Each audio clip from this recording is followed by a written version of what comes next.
টান পড়েছে জ্বালানি তেলে, তাই কক্সবাজারে সাগরে মাছ ধরতে যেতে পারছে না অধিকাংশ ট্রলার। হাজার হাজার ট্রলার মালিক, জেলে ও ব্যবসায়ী বেকার হয়ে পড়েছেন। এছাড়া বাজারে মাছের সরবরাহ কমে যাওয়া ক্রেতাদেরও কিনতে হচ্ছে বেশি দামে। তবে সংকট মোকাবিলায় নিবন্ধিত ট্রলারগুলোকে অগ্রাধিকারের ভিত্তিতে তেল সরবরাহ নিশ্চিতের আশ্বাস দিয়েছে কর্তৃপক্ষ। কক্সবাজার শহরের উপকণ্ঠে বাঁকখালী নদীর ৬ নম্বর জেটি ঘাট, সারি সারি নোঙর ফেলে আছে শতাধিক মাছ ধরার ট্রলার। শুধু এই ঘাটেই নয়, বাঁকখালী নদীর নুনিয়ার ছড়ার বিআইডব্লিউটিএ জেটি ঘাট, মৎস্য অবতরণ কেন্দ্র ঘাট, মাছির ঘাট, কস্তুরী ঘাট ও নাজিরারটেক ঘাটে নোঙর ফেলে অবস্থান করছে অসংখ্য ট্রলার।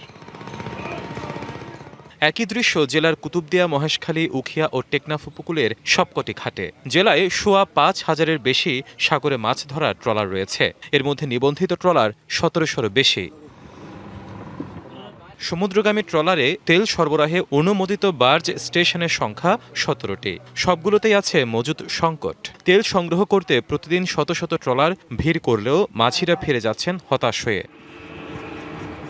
বেশিরভাগ ট্রলার সাগরে যেতে না পারায় জীবন জীবিকা নিয়ে চরম দুর্ভোগে হাজারো জেলে, শ্রমিক ও ব্যবসায়ী। 10 লিটার 20 লিটার তেল লাগে রে, 20 লিটার লাগে রে, 5 লিটার আমার তেল লাগবে। আমি ব্যবসা করি না, পারি ঘরের ফ্যামিলি নিয়ে খাইতে পারছে না, ওর সাগরে যাইতে পারছি না আমরা তেলের জন্য।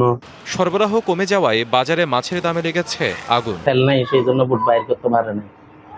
তো এখন আপনার কমে গেছে, চোরা দাম আছে মাছের, মাছও নাই সাগরে।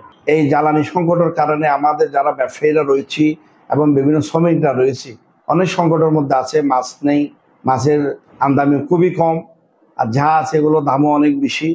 সম্প্রতি একটা খুব খারাপ দিন যাচ্ছে এই মৎস্য সেক্টরের মধ্যে। শিয়া বাটার ও ভিটামিনে সমৃদ্ধ লিলি বিউটি সোপ, তারুণ্যময় উজ্জ্বল ত্বকের জন্য।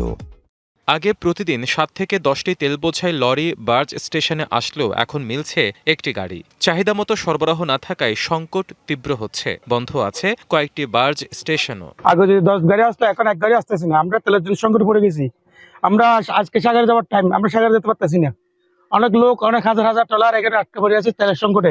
তেল দেওয়ার ক্ষেত্রে নিবন্ধিত ট্রলারগুলোকে অগ্রাধিকার দেওয়ার আশ্বাস দিয়েছেন মৎস্য কর্মকর্তা। যে সমস্ত ট্রলারগুলোর লাইসেন্স রয়েছে তাদের বিষয়টা আমরা নির্বিঘ্ন করার চেষ্টা করব। এমনকি বার্জ মালিকদের সাথে আমরা এই বিষয়ে কথা বলতে পারি এবং আমরা ইতিমধ্যেই ট্রলার মালিক যারা আছেন তাদেরকে আমরা নির্দেশনা দিয়েছি যাতে করে লাইসেন্সধারীরা অগ্রাধিকার পায় এবং যাদের নাই তারা যাতে অনতিবিলম্বে লাইসেন্সের আওতায় আসে। জেলায় নিবন্ধিত জেলে ৬৪,৪২৮। সাগরে মাছ আহরণের সাথে ট্রলার মালিক, জেলে ও শ্রমিক সহ প্রত্যক্ষ পরোক্ষভাবে